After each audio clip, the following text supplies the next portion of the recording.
Bom dia, boa tarde, pessoal. Aqui é o professor Fred mais uma vez. E hoje a gente vai trabalhar com o PET volume 4, semana 4 do 8º ano de língua portuguesa. Tudo bem? Ou seja, esse é o último PET de língua portuguesa desse mês, tá ok? A gente está encerrando o PET. Vale lembrar também uma coisa que eu sempre falo, que essa teleaula vai estar disponível na plataforma do YouTube como mais uma opção de acesso para o seu responsável, para que assim ele tenha mais uma opção para fazer essa teleaula chegar até você. Tudo bem? Vale lembrar também que, como é o PET do volume 4, semana 4, é importante que para você acompanhar essa teleaula, você esteja com o seu material em mãos, tá certo? Com o seu material impresso em mãos. Uma outra coisa que eu sempre falo é: evite de copiar as respostas simplesmente, tente produzir a sua resposta. As respostas que a gente está vendo aqui são modelos. O intuito dessa teleaula é tirar dúvida de você. Se você já respondeu, você vai produzir, você vai tentar melhorar as suas respostas. Se você ainda não respondeu, não copie as respostas, simplesmente tente produzir as suas respostas com base no modelo que eu estou apresentando para você. Tudo bem?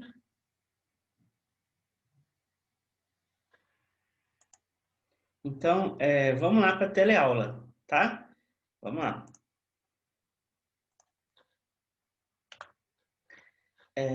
Questão número 1. Você sabe o que é um mapa conceitual? Veja as explicações abaixo. Um mapa conceitual é um método de estudo que permite memorizar um conteúdo de maneira rápida e fácil por meio do uso de palavras-chave e gráficos interligados, de forma estratégica ou cronológica. Assim, a ideia é o uso de uma combinação de conceitos e imagens que facilitem a fixação de determinado conteúdo.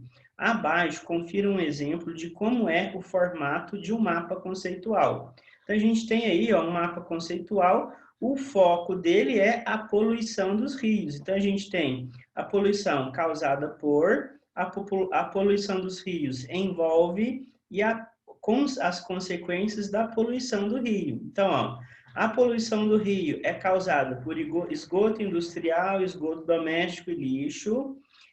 A poluição dos rios envolve políticas públicas, conscientização do homem, empresas, e implica, ou seja, quais são as consequências da poluição dos rios? Investimentos em despoluição. Na verdade, o que a gente pode fazer, se implica, está no sentido, o que a gente pode fazer para evitar ou para combater a poluição nos rios, né? A morte da fauna, isso é uma consequência, né?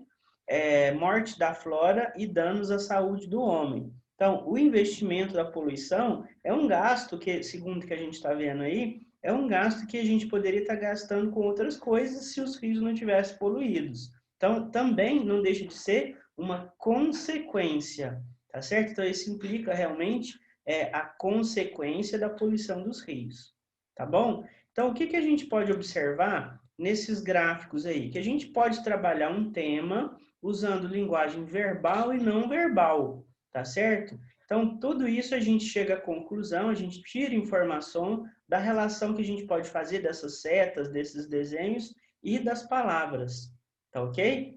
Então, vamos continuar aí as atividades aí.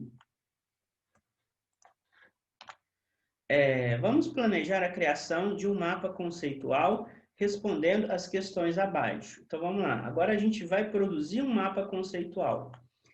Selecione um tema para o seu mapa conceitual e escreva-o abaixo. Qual que é o tema que eu escolhi, que você não é obrigatório a escolher, mas qual que é o tema que eu escolhi? As consequências do estudo na vida, né? Então, pessoal, o que a gente vai ver nesse mapa conceitual? Qual a importância do estudo na nossa vida? O que vai trazer de consequência positiva para a nossa vida? Então, esse que é o mapa conceitual que eu vou propor aqui como modelo para vocês. Quer dizer que você tem que fazer um mapa conceitual com esse tema? Não, é só um modelo para você, para explicar para você como que a gente monta um mapa conceitual. Tudo bem? Então vamos continuar aí, ó. Letra B. Escreva nas linhas abaixo todas as informações que você sabe sobre esse tema. Se precisar, faça uma pesquisa em livros ou revistas. Então, o que que eu fiz aí, pessoal? Eu coloquei baseado no que a gente pode saber a respeito das consequências do estudo na vida. Tá certo? Então, vamos ver o que que a gente pode falar aí a esse respeito. Os estudos são importantes, pois é com eles que adquirimos conhecimentos, cultura e traçamos objetivos na vida. Através dos estudos, nós convivemos com pessoas diferentes e educação diferente das quais recebemos em casa. Famílias cuja base tem uma melhor formação escolar tendem a planejar seu futuro, fazem planejamento familiar, planejamento de carreira, planejam compra da casa, carro, etc. Então, essas daí, pessoal, são alguns fatores que eu coloquei aí para vocês a respeito da importância do estudo, tá certo? Quer dizer que isso aí é o suprassumo da importância do estudo? Não, tem outras pessoas que têm outros focos, outros objetivos e que utilizam o estudo para atingir esses objetivos, tá certo? Isso aí é só, como eu disse, um modelo para a gente montar o nosso gráfico, tudo bem? Então vamos continuar aí, ó. Número 2. Agora, organize as informações que você escreveu, ordenando-as da mais importante até a menos. Então, o que que a gente vai fazer aí? A gente vai pegar as palavras-chave e vai colocar elas aí. Ele pediu para você ordenar de acordo com a importância, né? Então, o que que eu fiz? Eu peguei as palavras-chave e ordenei elas aí o máximo que eu pude, em relação à ordem que elas aparecem naquele textinho que eu montei, tá bom? Mas eu comecei pelo tema, tá certo? Qual que é o tema? Estudar, tá ok? Então, tema, a palavra principal do nosso gráfico vai ser a palavra estudar. Então, a gente tem outras palavras-chave, né, que estão relacionadas a estudar. Estudar está relacionado a conhecimento, cultura, objetivos na vida, convívio com pessoas diferentes, educação diferente, planejamento do futuro, planejamento familiar, planejamento de carreira, satisfação pessoal, conquistas pessoais e planejamento de compra de bens materiais. Então, tem duas aí que eu coloquei, eu acrescentei àquelas que estavam lá no texto, que é a satisfação pessoal e as conquistas pessoais. Elas não estão naquele textinho que eu montei, mas eu acho que estão relacionadas à importância de estudar. Tudo bem? Então, vamos continuar aí, ó. Agora, número 3. Tem um desenho aí no pet de vocês, que é esse daqui, ó, parecido com esse, né? Que ele está propondo para você, baseado em tudo que você pesquisou, em tudo que você montou aí nas duas questões anteriores, como que você vai ordenar aí no seu gráfico, tudo bem?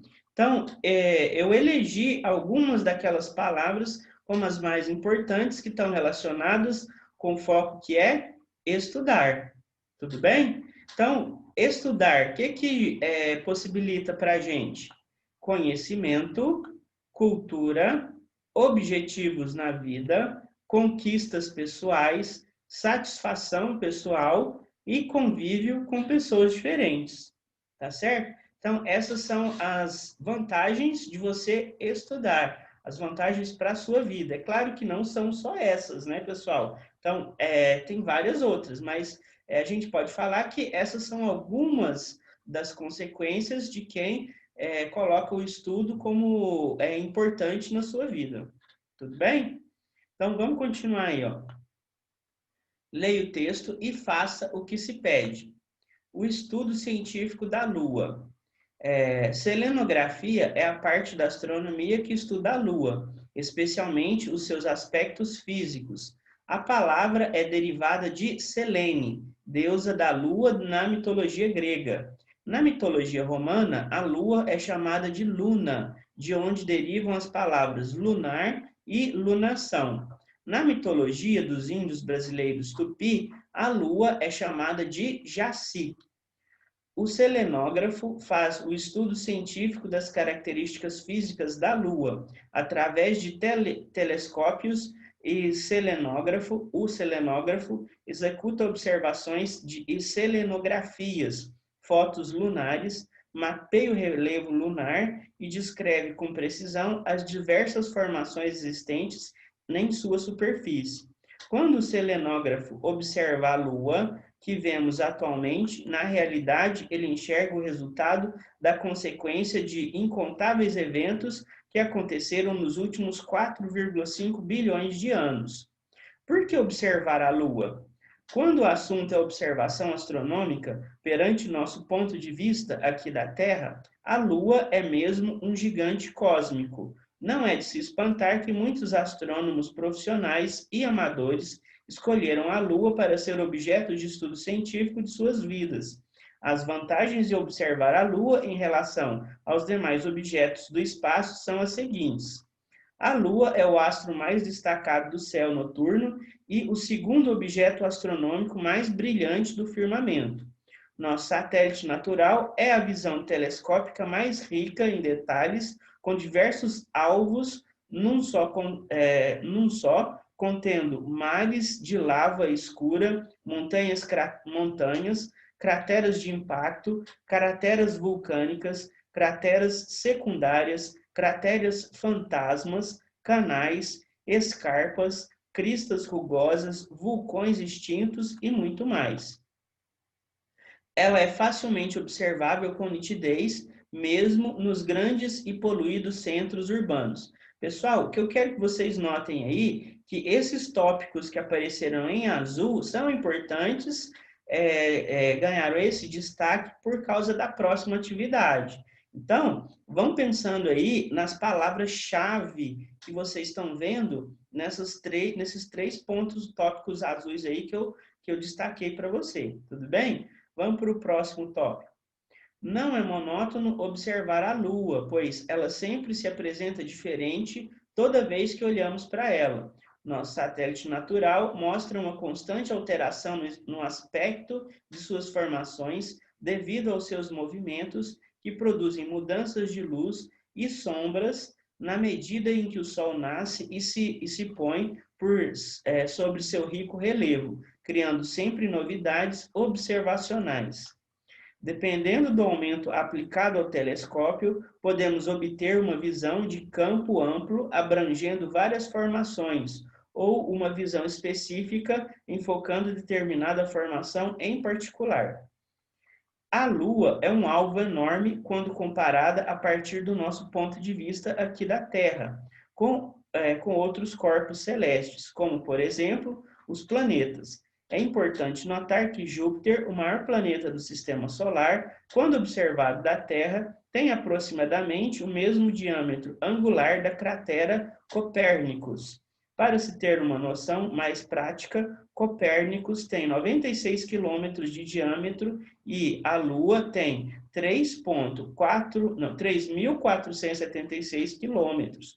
Por isso, nosso satélite natural é um enorme território extraterrestre a ser explorado, mantendo muitas surpresas para serem descobertas.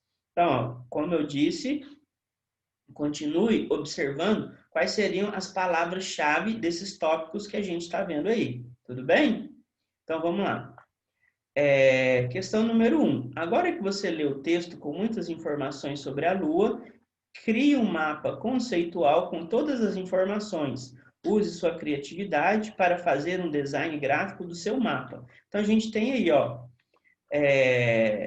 são 1, 2, 3, 4, 5, 6, 6 tópicos, né? Vai ser eu proponho a gente criar um gráfico parecido com o da atividade anterior, tudo bem? Então, a gente tem aqui, a primeira. A Lua é o astro mais destacado, né? A gente pode, como que a gente poderia observar um termo que poderia destacar e resumir essa ideia aí? A segunda, nosso satélite natural é a visão telescópica mais rica em detalhes. O que a gente pode tirar para colocar como um tópico desse parágrafo?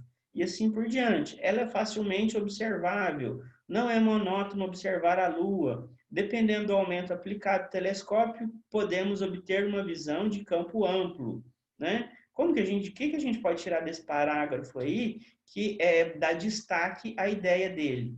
E a outra, a Lua é um alvo enorme quando comparada. Então, isso aí, o que a gente pode tirar de destaque desse parágrafo que vai tirar a ideia dele? Tudo bem?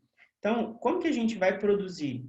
Eu criei aí uma arte parecida também com a da atividade anterior, né? Qual que é o foco? O foco é observar a Lua, tá ok? Diante daquele texto que a gente leu. Então, quais são os tópicos que a gente pode enumerar aí? Observar a Lua. A Lua é um alvo enorme, tá certo? É o astro mais destacado no céu noturno. É a visão telescópica mais rica em detalhes. Há perspectivas diferentes de observação. Não é monótono. É facilmente observável com nitidez. Então, pessoal, isso aí é um modelinho. Você pode criar uma coisa mais complexa? Pode, tá certo? Isso aí que eu estou mostrando para vocês é um modelo de como que a gente pode responder essa questão aí, tá ok? Então, olha lá, ó. O que eu tenho para desejar para vocês? Essa é a última teleaula de língua portuguesa desse PET, né? Desse mês. Eu espero que esteja sendo proveitoso, que a gente esteja realmente tirando as dúvidas durante a resolução dos exercícios, que esse é o foco, esse é o objetivo. E como eu sempre falo, evite de simplesmente copiar. Tente produzir de acordo com o seu ponto de vista, tá certo? Não pegue o meu ponto de vista como sendo o correto. Meu ponto de vista, de longe, é o principal. Eu não sou o dono da verdade, tá ok? Eu estou aqui como professor para mostrar modelos de resposta para você, para te auxiliar, para dar um foco na sua pesquisa, mas não simplesmente copie as minhas respostas. Tente responder de acordo com o seu ponto de vista. Tente criar uma arte diferente da minha, aí da última atividade. Tente dar foco que você achou mais importante, né? Talvez não seja o mesmo foco que eu dei, tá certo? Tente produzir o seu material, tá ok? Usando o meu como modelo, não copie simplesmente, tá certo? Eu desejo que vocês tenham bons estudos, que vocês fiquem com Deus e até a próxima teleaula.